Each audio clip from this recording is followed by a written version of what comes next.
ሰላም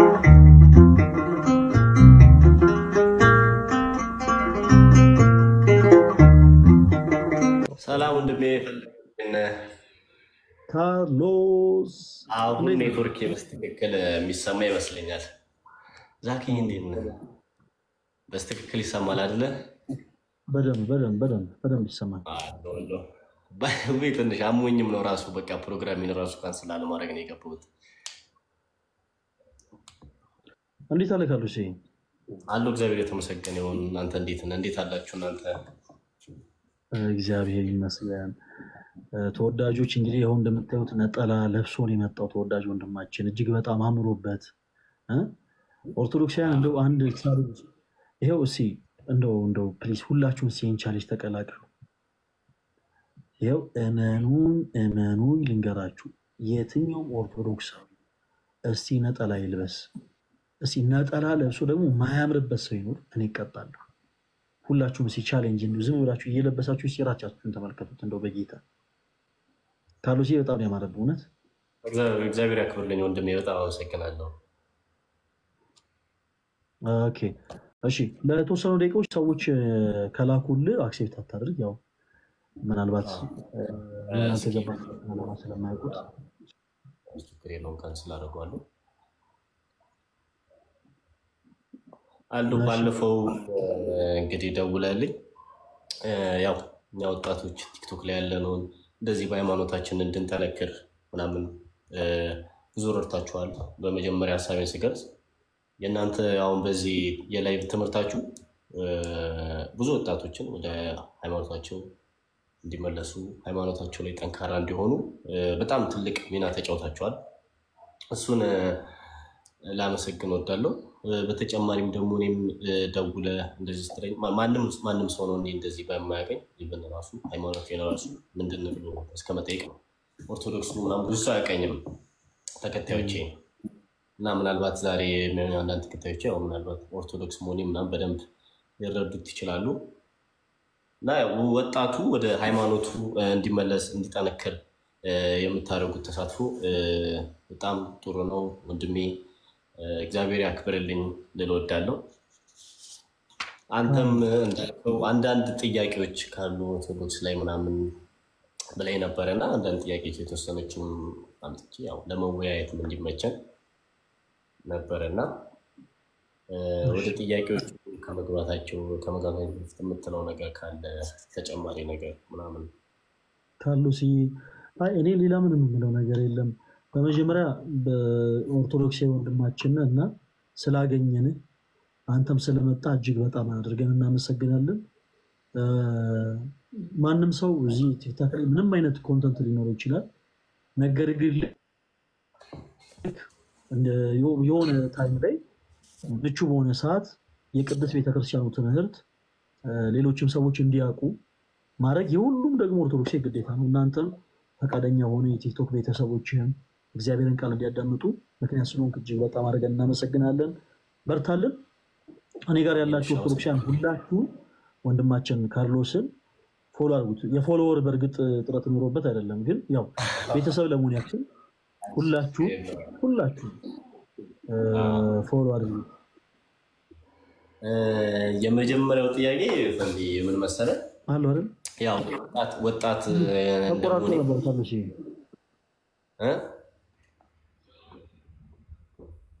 ትንሽ ተቋርጣ ነበር። አሁን መጣ። በቃ በጣም አሪፍ። እሺ አሁን ተስተካክሏል። በጣም አሪፍ። ያው ወጣት እንደመሆኔም ወጣቶችን የሚወክልም ጥያቄ ነው የመጀመሪያው የምጠይቀውና የመጀመሪያው ጥያቄ በዚህ በወጣትነት እድሜያችን ለእኛ ትንሽ የሚመስሉ ነገሮች ግን ያው በእግዚአብሔር ዘንድ ሊያስቆጡ የሚችሉ ባለማወቅም በማወቅም ልናደርጋቸው የሚችሉ ስህተቶች ከወጣትነታችን ምንድን ናቸው? ለእኛ ትንሽ ካርሎስ ምናልባት ከወጣትነት ጋር ስለተያያዘ ምናልባት እዚህ ላይም ያለን ወጣት የሆነ እህቶች ወንድሞች በጣም ሁላችንም ስለሚመለከተን እንጥቀሰው። ምንድነው መሰላችሁ ትልቁ ነገር እስፔሻሊ በወጣትነታችን ሰዓት እግዚአብሔርን ልናስቀይምበት የምንችለው ትልቁም ኃጢአት ትልቁም በደል ዝሙት ነው ተወዳጆች። በነገራችን ላይ በዘመነ ሰማዕታት ቅዱሳን ስለ ክርስቶስ ብለው ደማቸውን አፍስሰው አጥንታቸውን ከስክሰው ስጋቸውን ቆርሰው ተስፋ የሚያደርጓት መንግስተ ሰማያትን ገንዘብ አድርገዋል። ስለ ክርስቶስ ያንን ሁሉ ዋጋ ከፍለዋል። ተወዳጆች የዚህ ዘመን ሰማዕትነት ደግሞ ከፍትወት ራስን መጠበቅ ከፍትወት በቃ እያንዳንዱ ኦርቶዶክስ የሆነ ሰው በአጠቃላይ ከፍትወት ራሱን የሚጠብቅ ከሆነ የዘመኑ ሰማዕት ነው። የእንደ በፊቱ የግድ ስጋው መቆረስ አጥንቱ መከስከስ ደግሞ መፍሰስ የለበትም። ሰማ ማለት የግዕዝ ቃል ነው። መሰከረ ማለት ነው። ተወዳጆች እንዳልኳችሁና የዚህ ዘመን ትልቁ ሰማዕትነት ያ ነው እና እንደምታውቁት ቅዱስ ቤተክርስቲያናችን በጣም ከምታከብራቸው ቅዱሳኖች በጣም አብዛኞቹ ከስጋዊ ፍትወት ራሳቸውን ጠብቀው ስለ ክርስቶስ ኢየሱስ የተጋደሉ ናቸው። ለዛ ነው ቅዱስ ኤፍሬም በውዳሴ ማርያሙ ላይ ሰማዕታት በእውነት የዚችን ዓለም ጣዕም ናቁ፣ ደማቸውን ስለ ክርስቶስ አፈሰሱ፣ ስለ መንግስተ ሰማያት ብለው መራራ ሞትን ታገሱ ያለው ለዛ ነው። ስለዚህ በዘመናችን ትልቁ ፈተና ስጋዊ ፍትወት ነው እና የትኛውም ወጣት የሆነ ሰው ደግሞ ራሱ ሊጠብቅ የሚገባው ከዛ ነው። በዘመናችን ያሉ ወንድሞች ልክ እንደነ ሙሽራው ገብረ ክርስቶስ መሆን ይጠበቅባቸዋል። ኦኬ ልክ እንደ ወጣቶች ማለት ነው። እንደነ ቅዱስ ጊዮርጊስ መሆን ይጠበቅባቸዋል። ምድራዊ የሆነ ዝና ስጋዊ የሆኑ ፍትወቶችን በአጠቃላይ የረቀው በህይወታቸው ክርስቶስ ኢየሱስ እንዲከብር ማድረግ አለባቸው። በተመሳሳይ ደግሞ እህቶቻችንም የቅድስት አርሴማን ፈለግ መከተል አለባቸው። ካርሎስ እንደምታውቀው አሁን በዘመናችን እንደ አንድ ሴት ሁለንተናዋ ውብ ሆኖ ያማረ ሆኖ ስትፈጠር ምን ነው የምታስበው? ኦኬ ምን ነው አባይምሮ የሚመጣው? እንዴት አርጌ ነው ባለጸጋ የሆነን ሰው አግብቼ ህይወት የተስተካከለ ነው ነው። ነገር ግን በዘመናችን ያሉ እህቶች ትልቅ አብነት ምሳሌ የምትሆን ቅድስት እናት አለቻቸው። ማን? ቅድስት አርሴማ። ባይዘዌ በዚህ አጋጣሚ ሁላችሁም ልጅ ያላችሁ ወንድሞች ስለ ቅድስት አርሴማ ብዙ ዕውቀቱ የሌላችሁ ግን ስለሷ በጣም ብዙ መጽሐፎችን አገላጣችኋለሁ። የአርማንያ ሀገር ተወላጅ ነች እና በጣም ሁለንተናዋ ውብ የሆነች ሴት ሁለንተናዋ እጅግ በጣም ውብ የሆነች ሴት ነች እና ይህች ሴት እጅግ በጣም ብዙ መኳንንቶችና ነገስታት ለስጋዊ ፍትወት ሲፈልጓት ስጋዊ ፍትወቷን በአጠቃላይ ገታ ራሷን ስለ ክርስቶስ ኢየሱስ ሙሽራ ያደረገች ቅድስት ሴት ነች። የጎልማሶች አንደበት ያሸነገላት ማለት ነው። ስለዚህ በዘመናችን ያሉ እህቶች ወጣት የሆኑት ማለት ነው የቅድስት አርሴማን ፈለግ መከተል አለባቸው ከዓለማዊ ፈተና ለማራቅ። በተመሳሳይ ወንድሞቻችንም ልክ እንደዛው የቅዱስ ጊዮርጊስን ፈለግ መከተል አለባቸው። ሰማዕቱ ቅዱስ ጊዮርጊስ እንደምታውቁት በነበረበት ዘመን ወጣት በነበረበት ዘመን እጅግ በጣም ጀግናም የሆነ ሰው ነበር። በነገራችን ላይ ግን በትዕቢት ያልታበየ ኦኬ በምድራዊ ፍቅረ ነዋይ ያልወደቀ እጹብ ድንቅ የሆነ ታላቅ ተጋዳይ ነበር። ወንድሞችን በተመሳሳይ የቅዱሳንን ፈለግ መከተል አለባቸው። ለምሳሌ ካርሎስ አንተ እና ሌሎች ወንድሞች ቲክታክ ላይ ያሉ ሌሎች ኦርቶዶክስ የሆኑ ወንድሞች እግዚአብሔር በሰጣችሁ አቅም ለምሳሌ ማስተማር ላችሁ ሊሆን ይችላል፣ ለዘመን ላችሁ ሊሆን ይችላል። ነገር ግን እግዚአብሔር የሰጣችሁ ትልቁ ነገር አለ። በሰው ዘንድ የመደነቅ በሰው ዘንድ የመወደድን ጸጋ ሰጥቷቸዋል። ቅዱስ ጳውሎስ መንፈስ ቅዱስ አንድ ነው፣ የመንፈስ ቅዱስ ስጦታዎች ግን ልዩ ልዩ ናቸው ይላል እና በሰው ዘንድ የመወደድ ጸጋ ሰጥቷቸዋል። ይህንን ጸጋቸውን ተጠቅማችሁ ዛሬ በዚህ ችለት ለምሳሌ አንተ ነጠላ ለብሰህ የክርስቶስ ኢየሱስ ቃል ሁሉም ሰው እንዲሰማ እያደረግክ ነው። በቃ በዚህ ዘመን ያለን ወጣቶች ይሄንን ነው ማድረግ ያለበት። ትልቁ ግን ሊጥለን የሚችለው ፈተና ምንድነው ብያለሁ? ትልቁ ሊጥለን የሚችለው ፈተና ስጋዊ ፍትወት ነው። እግዚአብሔር አምላክ ከዚህ አይነት ነገር እንድንርቅ እንግዲህ ሁላችን ይርዳን። አሜን። እሺ ቀጥል ከልጽ ነው። እሺ ሁለተኛው ጥያቄ ደግሞ ያው አንዳንድ የእስልምና ተከታዮች ጓደኞች አሉኝና በማለት የሃይማኖት ክርክር መነሳቱ አይቀርምና እንደዚህ ሲባል ሰው ከመወለዱ እስላም ነበር ለዛም ነው የሚጠመቀው እና ወንድ በስንት ቀን ነው ሴት ልጅ በስንት ቀን ነው የሚጠመቀው? የቀናት ውስጥ ልዩነት ውስጥ ለምን? መልካም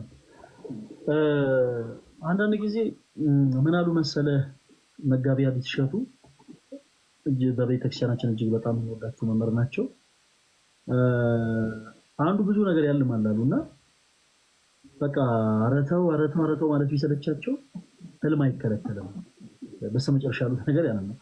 ማለት ካሉሲ ለምሳሌ አሁን አንተ ጥቁር ነህ ብለህስ መልስ ምንድን ነው? በቃ አሁን እየሆነ ያለ ያ ነው ባጭሩ። መሰለህ እኛን በክርስቶስ ኢየሱስ ምናምን ሰዎች ለምሳሌ ከእስልምና ቤት ያሉ ወንድሞቻችን አይ እናንተ እኮ ስትወለዱ ጀምሮ ሙስሊሞች ናችሁ፣ እናንተ ክርስቲያን ሆናችሁ ተጠምቃችሁ ነው የሚሉ ከሆነ ጀስ ባጭሩ እያሉት ያሉት ምንድነው መሰለህ እንዳንተ አይነት ቆዳን ያለን ሰው ተጠቅተው ጥቁር ነህ እያሉት ነው። አይደለሁም ምን ሆነህ ነው ብሎ መከራከር በራሱ ድክመት ነው ካለው አንዳንድ ጊዜ በዝምታ የምናልፋቸው ነገሮች በነገራችን ላይ ሀሳቦቹን ፈርተናቸው ወይም ደግሞ እንደው የሰቡ ሀሳቦች ሆኖብን ሳይሆን አንዳንድ ጊዜ ንቆ ከመተውም አንፃር ነው። ኤኒዌይስ ግን አንድ ሰው ወደ እስልምና እምነት ሲቀላቀል በእምነቱ ስርዓት ሸሃዳ ይፈጽማል። በደንብ አዳምጡ፣ ሸሃዳ ይፈጽማል። አንድ ሰው ወደ እስልምና ሲገባ ሸሃዳ ይፈጽማል እና የሚብሉት ሸሃዳ አለች፣ የሆነች ስቴትመንት ማለት ነው። ያቺን ስቴትመንት አንድ ህፃን ከእናቱ ማፀን ሲወጣ ይላል እያለቀሰ የሆነ አስቀያሚ የሆነ ድምፅ አውጥቶ እያለቀሰ ከእናቱ ማፀን ይወጣል እንጂ በአሁን ሰዓት ላይ በእስልምና እምነት ያሉ ወንድሞቻችን የሚሏትን ስቴትመንት እያለ አይወጣም ነው ባጭሩ። አንድ እሱ ነው። ሁለተኛ ደግሞ እኛ በነገራችን ላይ ጥምቀትን የምንጠቀመው ክርስቲያን ለመሆን አይደለም ካለው የእግዚአብሔር ልጅነት ለማግኘት ነው። እሺ የማንን ልጅነት አልኩ? የእግዚአብሔር ልጅነት። አዎ ልክ መጽሐፍ ሲናገር ነው ዳግም ከዋና ከመንፈስ ካልተወለዳችሁ የእግዚአብሔር ልጅነት አታገኙም እንዳለ ሁሉ የእግዚአብሔር ልጅነት ለማግኘት እንጠመቃለን። እርግጥ ነው ያላመኑ ሰዎች ወደ ቅዱስ ቤተክርስቲያን ሲመለሱ በነገራችን ላይ የመጀመሪያ የሚያደርጉት ነገር ምንድነው? በመጀመሪያ በክርስቶስ ኢየሱስ ያምናሉ። ብልክ በማርቆስ ወንጌል ላይ እንደተጻፈው ያመነ የተጠመቀ ይድናል እንደተባለ ሁሉ ድህነትን ያገኙ ዘንድ ኢኒሻል ሳልቬሽን የምንለውን ያገኙ ዘንድ ሰዎች ምንም አይነት ስራ መስራት ሳይጠበቅባቸው በክርስቶስ ኢየሱስ አምነው ይጠመቃሉ። የምንጠመቀው ሙስሊም ሆነን ከዛ ክርስቲያን ለመሆን ነው? አይ እንደዛ የሚባል ነገር የለም። የሆኑ ሰዎች በአይምሯቸው የፈጠሩት ሎጂክ ነው። እነሱ አይ ትክክል ነው ወይ ትክክል አይደለም እስከሚሉን ድረስ ሰዎች መጠበቅ የለባቸውም። ክርስቲያን የሆኑ ሰዎች ግን እውነታውን ሊረዱ ይገባል። ቀጣዩ ነገር በስንት ቀን ነው የምንጠመቀው? ምክንያቱ ምንድነው የሚለው ነው። ጥምቀት ዶግማ ነው በቤተክርስቲያናችን። የህፃናት ጥምቀት ግን በቤተክርስቲያናችን ይሄ ቀኑ ማለት ነው ወንዶች በ40 ቀን ሴቶች በ80 ቀን የሚጠመቁት ስርዓት ነው። እንደ ሁኔታው በነገራችን ላይ ሴቶችም 80 ቀን ሳይሞላቸው ወንዶችም ደግሞ ከተወለዱ 40 ቀን ሳይሞላቸው ሊጠመቁ ይችላሉ። ምክንያቱም ስርዓት ስለሆነ የተሰካነ በቤተክርስቲያናችን። ለምንድን ነው በ40 እና በ80 ቀን የሚጠመቀው ሲባል ካርሎስዬ እንደ ሐሳብ ሌሎችም ክርስቲያኖች ወንድሞች እንድታውቁት አዳም በተፈጠረ በ40 ቀን ድርሳነ መድኃኔዓለም መቅደሙ ላይ ሐሳብ ተቀምጧል። አዳም በተፈጠረ በ40 ቀኑ ወደ ገነት ስለገባ ኦኬ ወንድ የሆኑ ህፃናት በአጠቃላይ በ40 ቀናቸው ይጠመቃሉ። ኦኬ እህቶችስ ሔዋን በ80 ዓመቷ ወደ ገነት ስለገባች። ከዚህ ጋር ተያይዞ ካለው ከፕሮቴስታንቲዝሙ ቤት የሚነሳ ጥያቄ አለ። ህፃናት ሳያምኑ እንዴት ታስጠምቃላችሁ? እናንተ ኦርቶዶክሳውያን ህፃናት ሳያምኑ እንዴት ታስጠምቋቸዋላችሁ የሚል ሐሳብ በጣም ብዙ ጊዜ በተደጋጋሚ ይነሳል። ጥያቄው በራሱ ሎጂክ ስለሆነ ሎጂክ የሆነውን ሐሳብ በቃ በሎጂክ እንዲሁ መልሱን ላስቀምጠልን። የመጀመሪያው ትልቁ ነገር ካርሎስ ለምሳሌ አንድ ሰው ልጆች ቢኖሩት ጤነኛ የሆነ ሰው ማለት ነው ጤነኛ የሆነ ትዳር ያለው ሰው ልጆች ቢኖሩት እና ከልጆቹ መካከል አንዱ ቢታመምበት ልጁን ሆስፒታል ለመውሰድ የልጁን ፍቃድ ይጠይቋል ካርሎስ? አይጠይቀው። ለምንድን ነው የማይጠይቀው? ምክንያቱም ለልጁ የሚበጀውን ነገር ወላይ ስለሚያውቅ እሱ ያገኘውን ጤና እሱ ገንዘብ ያደረገውን ጤና ልጁም እንዲያገኝለት ስለሚፈልግ ወዲያውኑ በሰኮንድ ሽፍራት ውስጥ ልጁ ድንገት ቢታመም ከመቀጽበት የልጁን ፍቃድ ሳይጠይቅ አንጠልጥሎ ሆስፒታል ይወስዷል። በተመሳሳይ ኦርቶዶክሳዊ የሆኑ ቤተሰቦችን በነገራችን ላይ ልጆቻቸው እነሱ ያገኙት ድነት እንዲያገኙ ስለሚፈልጉ ወንዶችን በ40 ቀናቸው ሴት ህፃናትን በ80 ቀናቸው ሀብተውልና ስመ ክርስትናን እንዲያገኙ ያደርጋሉ። ይሄ የቤተክርስቲያን ስራ ነው። ካርሎስ ሶስተኛው ጥያቄ ክርስትና ያው ክርስትና እምነት ብዙ አይነት ክርስትና እምነቶች አሉ። ኦርቶዶክስ፣ ፕሮቴስታንት፣ ካቶሊክ ምንላቸው አይነት ክርስትና እምነቶች አሉ። ለምንስ እንደዚህ ክርስትና ተከፋፈለ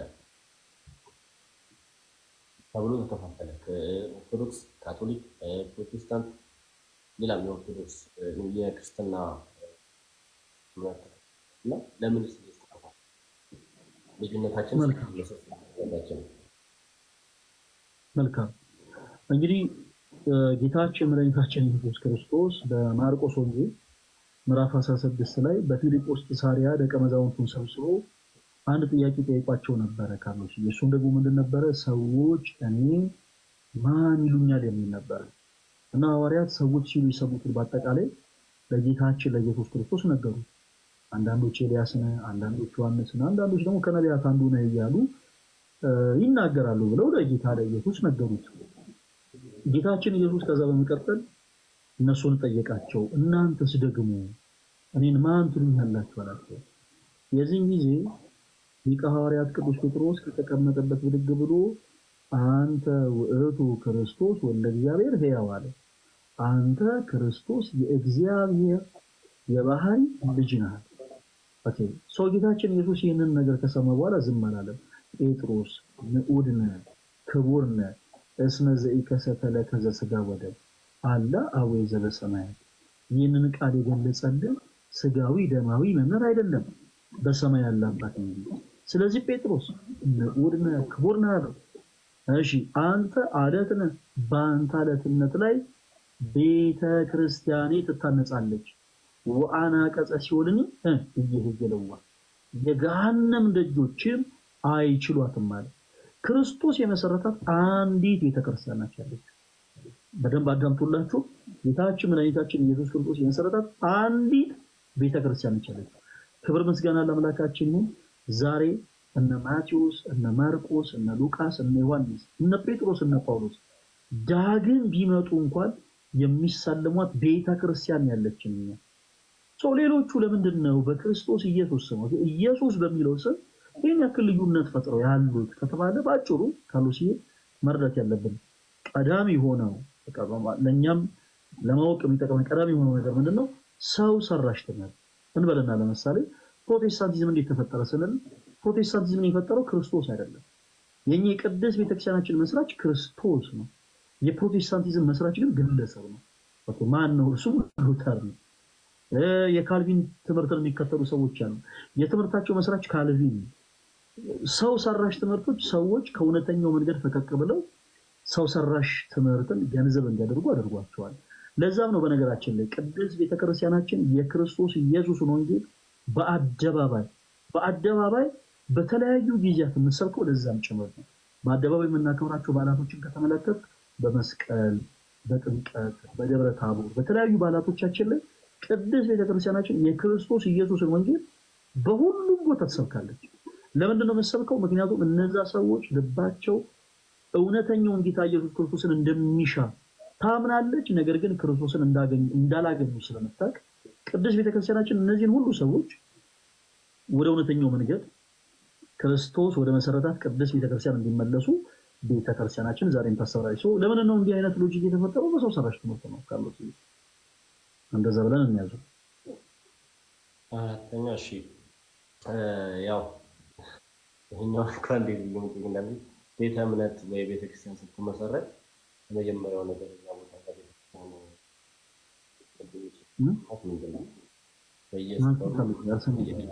ቤተክርስቲያኖች ይመሰረታሉና የመጀመሪያው ነገር ቤተክርስቲያን ሊመሰረት ይችላል። የመጀመሪያ ቤተክርስቲያን እሺ ሲመሰረት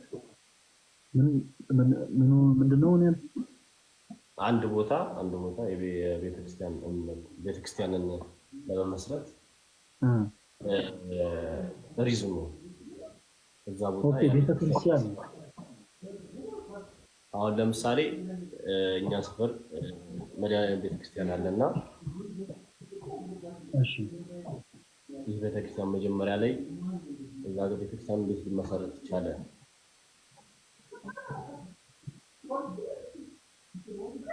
ኦኬ ቤተክርስቲያን እንዴት ነው የምትሰራው ነው መሰለኝ የካርሎስ ጥያቄ። አሁን ባለንበት ሰዓት ላይ የኦርቶዶክስ ቅድስት ቤተክርስቲያን ለምሳሌ አዲስ የሆነ ቤተክርስቲያን እንዴት ነው የሚሰራው አይደለ? መልካም በፍትሐ ነገሥታችን ፍትሐ ነገሥት ማን እንደወሰደብኝ አላውቅም ካርሎስ፣ ቤቴ ሰዎች እየገቡ መጽሐፍ እየወሰዱብኝ ተቸገርኩ። በፍትሐ ነገሥታችን ላይ ይሄ ሐሳብ ይቀመጣል ተቀምጧል። ቤተክርስቲያን ሲሰራ በመጀመሪያ ቤተክርስቲያን እንዲሰራ በነገራችን ላይ ምዕመናኖች ናቸው መጠየቅ ያለባቸው ምዕመናኖች ናቸው። ለምሳሌ አሁን አዲስ አበባ በሀገረ ስብከት ደረጃ ሊቀ ጳጳስ አላት። የአዲስ አበባ ሀገረ ስብከት ሊቀ ጳጳስ አባ ሄኖክ ይባላሉ። በረከታቸው ይደረብን። በአዲስ አበባ ውስጥ ያሉ ምዕመናን ምናልባት ከአዲስ አበባ ከተማ ራቅ ብለው ወጥተው ትንሽ በሚኖሩበት አካባቢ ቦታ ላይ ቤተክርስቲያን አገልግሎት እንዲፈልጉ በዛ አካባቢ ያሉ ምዕመናን ለሊቀ ጳጳሱ ያሳውቁ። ከዛ ደግሞ ሊቀ ጳጳሱ ይላል ፍትሐ ነገሥታችን ላይ ቃል በቃል ስላለ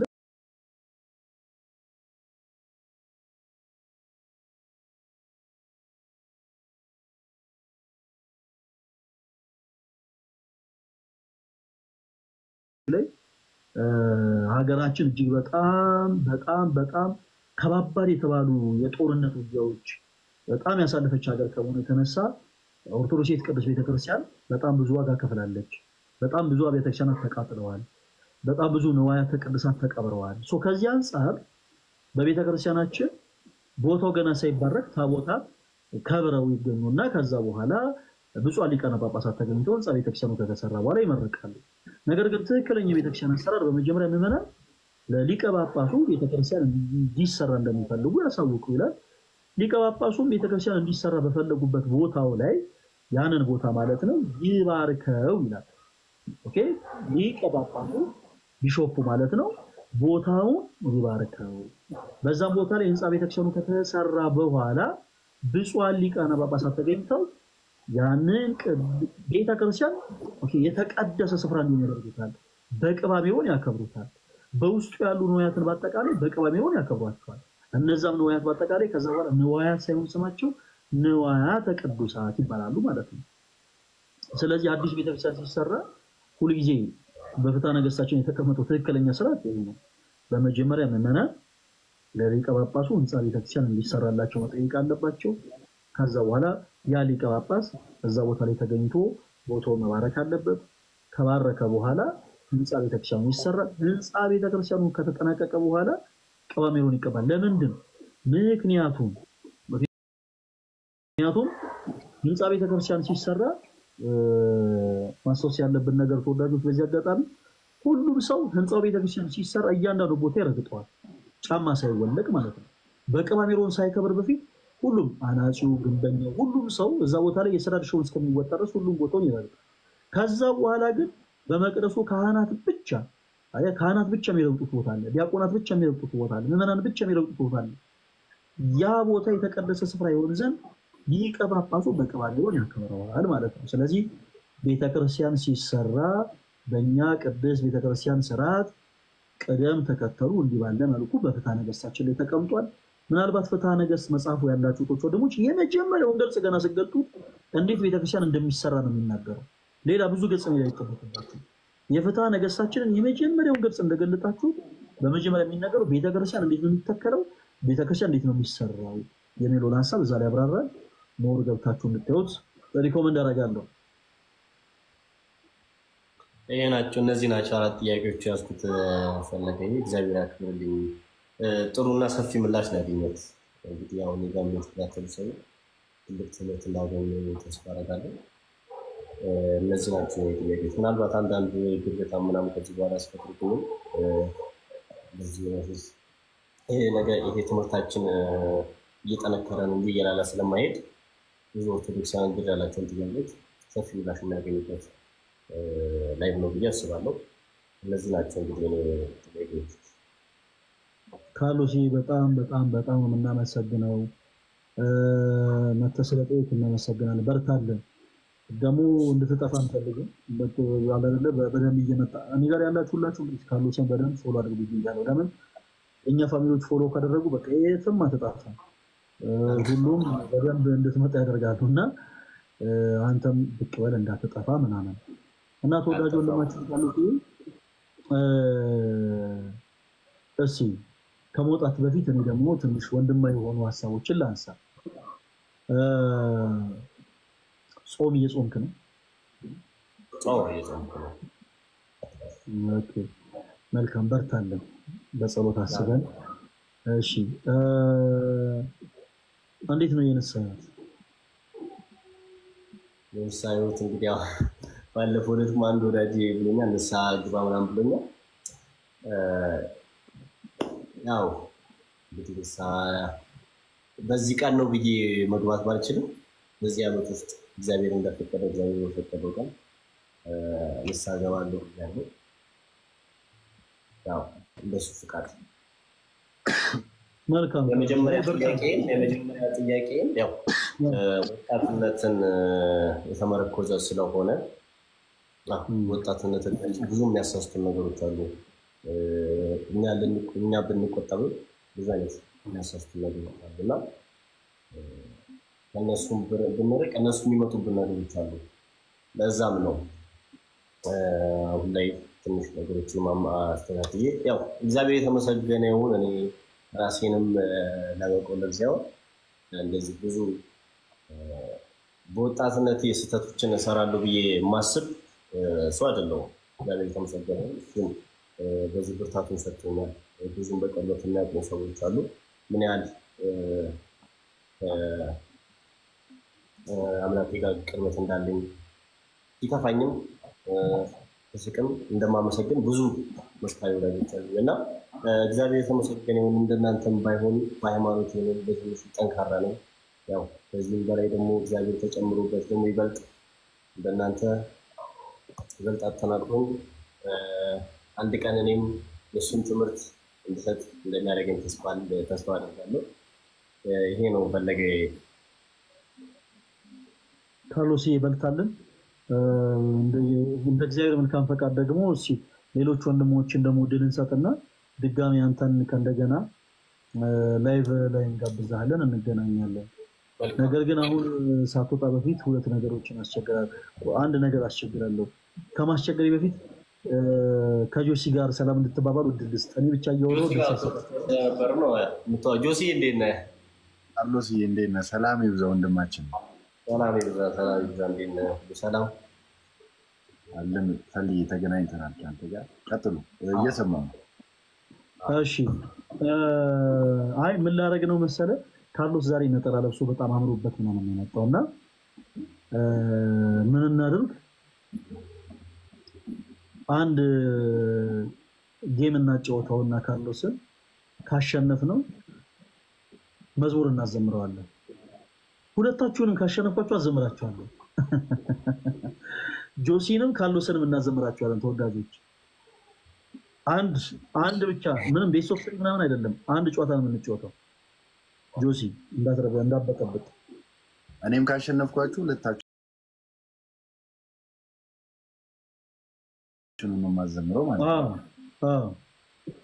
እኔም ካዘመረ በቃ